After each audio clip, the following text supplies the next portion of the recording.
Olá, meus irmãos e minhas irmãs, que a gloriosa graça do Senhor esteja com você. Hoje é domingo, dia da família, hoje é o dia dos pais e eu quero parabenizar todos os pais nesta tarde, nesse início de noite. Que o Senhor Jesus possa te abençoar rica e poderosamente. Vamos orar? Grandioso Deus, Senhor e Pai. Senhor, derrama da tua unção poderosa sobre todos os pais, sobre todas as mães, sobre toda esta família ICB Guará. Senhor, derrama com o teu poder, Senhor, de grande bênção sobre este homem, sobre esta mulher, sobre esta família. Em nome de Jesus, que tudo seja bênção, meu Deus. Que tudo seja a tua gloriosa paz. Que tudo seja a tua gloriosa graça sobre todas as famílias de Brasília e do Brasil. Que o Senhor Jesus te abençoe. Amém? Hoje não poderíamos de maneira nenhuma deixar de comemorar esta festa. Eu sou pai e também, além de ser pai carnal, eu sou pai espiritual como você é. Além de você, homem, ser pai espiritual, pai carnal, você é pai espiritual também, sabia disso? Então eu quero parabenizar todos em nome de Jesus. A nossa leitura hoje está em Gálatas 4,19. Abra sua Bíblia aí em Gálatas 4,19. Nós vamos fazer a leitura que o Senhor nos deu neste início de noite, nesse finalzinho de tarde. Gálatas 4,19 diz assim: meus filhos, por que de novo sofre as dores de parto até ser Cristo formado em vós? Olha a pergunta, 4,19, olha aí, vamos ler, 4,19, é só você olhar, 4,19, meus filhos, por quem de novo sofro as dores de parto até ser Cristo formado em vós? Olha essa pergunta, dores de parto, né? Nós vivemos um tempo onde a paternidade tem sido muito desvalorizada. Muitos problemas psicológicos advêm da ausência da figura paterna ou um problema de identificação com os progenitores. Tem pessoas que têm mágoas, dos seus progenitores, do seu pai. O ser humano precisa de uma referência paternal que lhe dê segurança. Por isso Jesus chamava a Deus de Pai, está em Mateus 6,9. Na igreja, esse mesmo problema tem sido reproduzido porque muitos novos convertidos, ou até mesmo os antigos, não têm paz espiritual para ensinar na sua vida. Você precisa de pai espiritual, não é mesmo? Até onde se sabe, o apóstolo Paulo não se casou, está lá em 1 Coríntios 9,5. Tem gente que diz que Paulo casou, mas lá em 1 Coríntios 9,5 diz que ele não casou e provavelmente não teve filhos. Contudo, ele tratava os seus discípulos como se fossem filhos. Em suas cartas à igreja que pastoreava, escrevendo, chamava-os de filhos, como por exemplo a igreja de Roma, como filho de Deus. Os Romanos 8, 16 e 19, bem claro. Em Coríntios, como filhos meus. Em 1 Coríntios 4, 14. Na Galácia, porque vos sois filhos. Em Gálatas 4, 6 e em Efésios, filhos amados, em Efésios 5:1.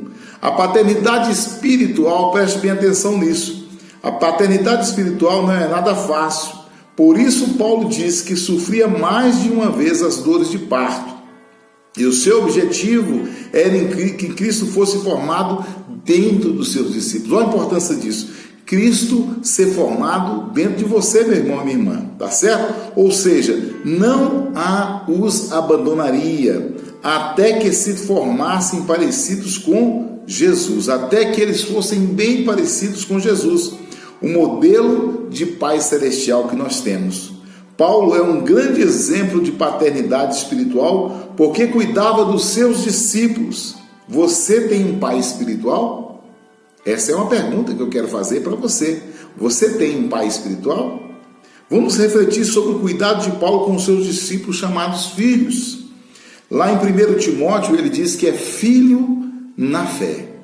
1 Timóteo 1,2. Timóteo é o verdadeiro filho na fé. Graça, misericórdia e paz da parte de Deus, Pai de Cristo Jesus, nosso Senhor. Ele sempre referia aos seus apóstolos, os seus companheiros, os seus discípulos, como filhos. Timóteo é o mais conhecido filho espiritual de Paulo. Com base no texto acima que usamos a expressão filho na fé. Paulo o conheceu em Listra, sendo já um discípulo chamado Timóteo, filho de uma judia crente, mas de pai grego. Está em Atos 16:1. A partir de então passa a acompanhar Paulo nas viagens missionárias. Está em Atos 17, 14 e 15, principalmente na Ásia. Atos 19, 22, 24. Também chegou a ser preso por causa do evangelho como Paulo, está em Hebreus 12, 23. Olha que coisa maravilhosa. Escrevendo as cartas, Paulo quase sempre cita a presença de Timóteo na abertura das cartas ou no encerramento, tornando-o coautor junto com Paulo aos Coríntios. Paulo indica para ser recebido. Timóteo, que é o meu filho amado e fiel no Senhor, está em 1 Coríntios 4, 17. E devia ser bem recebido porque trabalhar na obra do Senhor, como também eu, está em Coríntios 16, 10. Testemunha sobre ele que conheceis o seu caráter provado, pois serviu o evangelho junto comigo, como filho ao Pai, está em Filipenses 2, 19, 22. Ele era um representante de Paulo nas visitas às igrejas para trazer as notícias para o apóstolo, lá em Filipenses 2, 19. Aos cristãos de Roma, chama Timóteo meu cooperador, Romanos 16, 21. Através destas palavras, percebemos que era algo notório a todos o tratamento de Paulo como Timóteo, como um filho. Olha bem, sempre nós temos filhos espirituais. Aquela pessoa que você ganha para Jesus, que estava perdido, ele se torna seu filho espiritual. O apóstolo Doriel era o nosso grande pai espiritual ali na Catedral da Bênção, na Casa da Bênção, né? Paulo também era uma referência de pai espiritual para aqueles homens, os quais os acompanhavam, e ele mesmo preocupava com cada um deles. Nas cartas que escreveu a Timóteo, Paulo chamava de filho várias vezes, ensinando o dever de que carrego, ó filho Timóteo. Em 1 Timóteo 1,18, ele diz com muito carinho ao amado filho Timóteo. 2 Timóteo 1,2, e abençoado, ó tu, pois filho meu, fortifica-te na graça que está em Cristo Jesus. Lá em 2 Timóteo 2,1, o tratamento paternal de Paulo para Timóteo ensina muitos conselhos de um mestre aos seus discípulos. Com Paulo aprendendo que devemos gerar filhos na fé, através da pregação do Evangelho, Timóteo nos ensina, a desejar aprender sobre a fé, sendo pessoas inavéveis ou ensináveis. Um pai deve estar pronto para ensinar o seu filho a aprender. Ou seja, nós somos pessoas ensináveis. Se tiver alguém que nos ensina, nós somos pessoas capacitados para aprender, ávidos a aprender. Amém? Se você for um filho na fé, também será um grande pai espiritual. Primeiro, você deve ser um grande filho na fé. Se você não for um filho na fé, como você vai ser um pai na fé? Não é mesmo? Em 2 Tito, filho na comunhão. Olha o que Paulo falava. A Tito, verdadeiro filho, segundo a fé, comum, graça e paz da parte de Deus Pai e de Cristo Jesus, o nosso Salvador. Olha a saudação de Paulo. O que sabemos de Tito, que seria também um jovem pastor como Timóteo, e assim como este era discípulo de Paulo, Tito viajava com Paulo, está em Gálatas 2:1. Quando esse estava preso, Tito fazia as viagens representando Paulo, até que foi enviado pelo apóstolo para a ilha de Creta, Tito 1:5, como pastor ou bispo, como dizia a tradição histórica. Sua origem era grega, está em Gálatas 2:3, chegou a pregar na região da Dalmácia, onde hoje é a Croácia, está em 2 Timóteo 4:2. Olha que história maravilhosa, né? Nós temos histórias maravilhosas sobre paternidade espiritual. A comunhão entre Paulo e Tito era tão grande que Paulo lamente quando este estava ausente. Chama de meu irmão Tito. Não tive, contudo, tranquilidade no meu espírito, porque não encontrei o meu irmão Tito. Está em 2 Coríntios 2,13. Depois Paulo declara que Deus, que conforta os abatidos, nos consolou com a chegada de Tito, quando Tito chega de viagem. Em 2 Coríntios 7,6, Paulo dizia que chegou a recomendar a Tito. Em 2 Coríntios 8,6, sabendo que tinha Tito a mesma solicitude por amor. Lá em 2 Coríntios também 8,16, falando para todos que Tito é o meu companheiro e o meu cooperador. Lá em 2 Coríntios 8,23, e ainda o defendia o tempo todo perguntando, porventura Tito vos explorou? Ele perguntava para aquelas pessoas, se Tito havia os explorados. Acaso não temos andado no mesmo espírito? Não seguimos nas mesmas pisadas? 2 Coríntios 12,18. Na segunda carta ao Coríntios, Tito aparece várias vezes como um representante de Paulo, sendo um personagem de destaque neste livro. Olha, quem é que está te alimentando espiritualmente? Quem é que te ganhou para Jesus? Quem é que te alimenta espiritualmente? Essa pessoa que te alimenta espiritualmente é o seu pai na fé. Nós estamos na Casa da Bênção, na ICB Guará, ali no Guará 2, na QE 40, Conjuntuí Lote 9, Guará 2, aqui em Brasília. Nós estamos ali fazendo um trabalho, porque nós fomos discipulados pelo apóstolo Ariel de Oliveira, pela missionária nossa mãe Ruth, pelo apóstolo Ariel, e quantos outros grandes pastores, nos deu orientação para estarmos à frente da obra. Nós aprendemos com o apóstolo Ariel.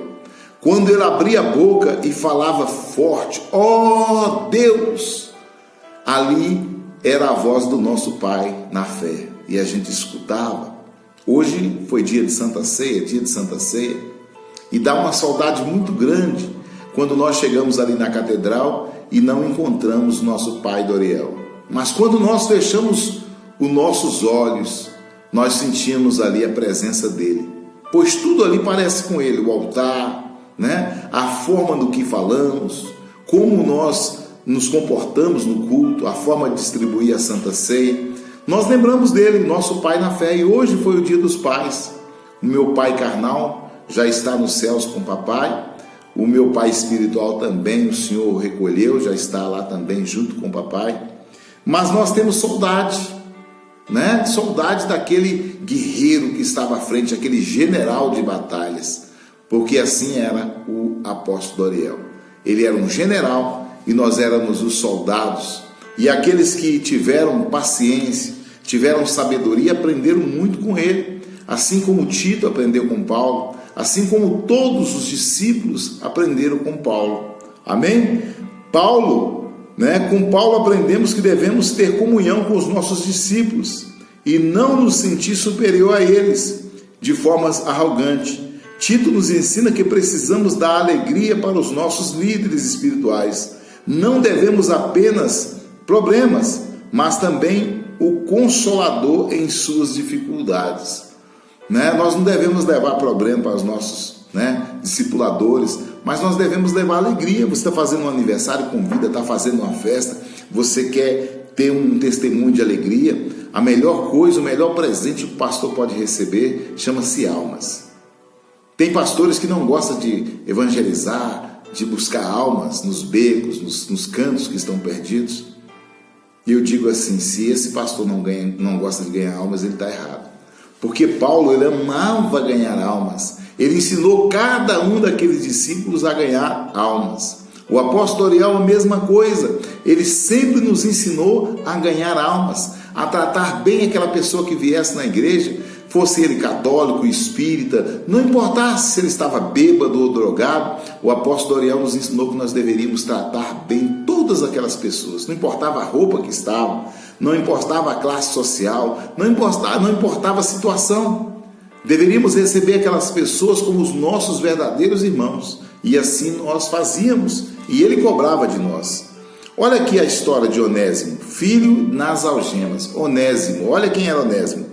Está em Filemon 1,10. Sim, solicito-te um favor do meu filho Onésimo, que gerei entre algemas. Paulo estava preso ali em Roma e ele ganhou um soldado, Onésimo, né? Onésimo foi outro filho espiritual de Paulo, que este conheceu quando estava preso em Roma por causa do Evangelho. Ele era natural de Colossos, por isso Paulo enviou para lá com a missão de pregar e dar notícias sobre o apóstolo. Vos envio Onésimo, o fiel, amado irmão, que é do nosso meio. Está em Colossenses 4:9. Onésimo era um escravo de um homem chamado Filemon, que também era amigo de Paulo. Está em Filemon 1:16. Esse escravo, ele fugiu, né, ficou preso, né, por ter roubado de Filemon. Filemon 1:8.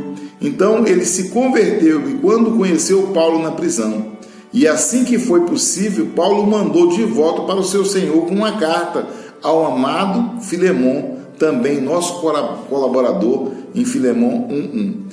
Ao falar do escravo Onésimo, Paulo tinha testemunho sobre a sua mudança de vida, dizendo que ele antes te foi inútil, atualmente, porém, é útil a ti e a mim. Está em Filemon 1:11. O amor de Paulo por Onésimo era como de pai e filho, dizendo que envio de volta em pessoa, quero dizer, o meu próprio coração. Filemon 1:12. Paulo não queria se afastar dele, mas queria conservá-lo amigo contigo. Filemon 1:13. Tendo tanta consideração que pede para recebê-lo como se fosse a mim mesmo. Está em Filemon 1:17. Paulo assume a paternidade de Onésimo e se dispõe a pagar as suas dívidas se fosse preciso. Está em Filemon 1:19. E pede ao seu dono que o receba de volta, não como escravo, antes, muito acima de escravo, como irmão caríssimo. Então, Filemon 1:16. Ainda na prisão, Paulo gerou um filho e o preparou para enfrentar a vida, assumindo os seus erros e testemunhando a sua mudança de vida. É isso que Jesus quer. Ele quer pegar aquele homem que está no monturo, aquele homem que está nas drogas, aquele homem que está na bebida, aquele homem que está com uma vida errada, aquela mulher, e trazer para perto e ali limpar para que essa pessoa dê testemunho do que Jesus fez. Isso é paternidade espiritual. Jesus é o nosso Pai espiritual. Ele quer que nós venhamos fazer a obra que Ele fez. Ele disse, olha, eu vou para o Pai e vocês vão ficar aí para fazer essa obra. E nós estamos aqui para fazer essa obra de Pai, né? Buscar aqueles que estão perdidos. Seja um pai corajoso que o filho enfrenta, né? Um pai corajoso e o filho é este, ele enfrenta com o apoio do pai. Se a pessoa não tem pai espiritual, como é que ele vai saber pregar, ganhar almas, né? Tem pessoas que não têm paciência de esperar o momento certo, a hora certa. Tudo vai chegar na hora certa, tudo vai acontecer na hora certa. Basta que você tenha paciência. Deus está trabalhando no seu coração hoje, no meu coração, no nosso coração de pai, no nosso coração de avô, no nosso coração de filho, no nosso coração de homem, no nosso coração para servir aqueles que necessitam, como pai. Devemos olhar as pessoas que estão sofrendo e termos compaixão como pai. Jesus olhou para os homens e teve compaixão como um pai tem compaixão de um filho. Estes 3 discípulos de Paulo, que foram chamados de seus filhos, nos ensinam muitas coisas. A igreja cuida daqueles que passam pelo novo nascimento, como crianças recém-nascidas, que precisa primeiro de um leite espiritual. Está em Hebreus 5, 12, 13. Paulo disse aos coríntios que leite vos dei a beber, não vos dei alimento sólido, porque ainda não podeis suportá-lo. Está em 1 Coríntios 3, 12. A desnutrição espiritual dos novos convertidos tem causado muitos abortos e órfãos espirituais que se tornam pessoas feridas, resistentes ao evangelho e rebelde, não aceitando serem filhos porque não tiveram pais. Quando você vê um crente rebelde, ele não aceita ser filho, é porque ele não teve um pai. Ele não aceita, ele acha que ele tem toda a razão, é uma pessoa revoltada, uma pessoa magoada, uma pessoa que você não pode conversar porque ele já dá patada, ele quer ter razão. Ele não quer pensar como filho, ele não pensa como pai, porque ele não teve um pai espiritual.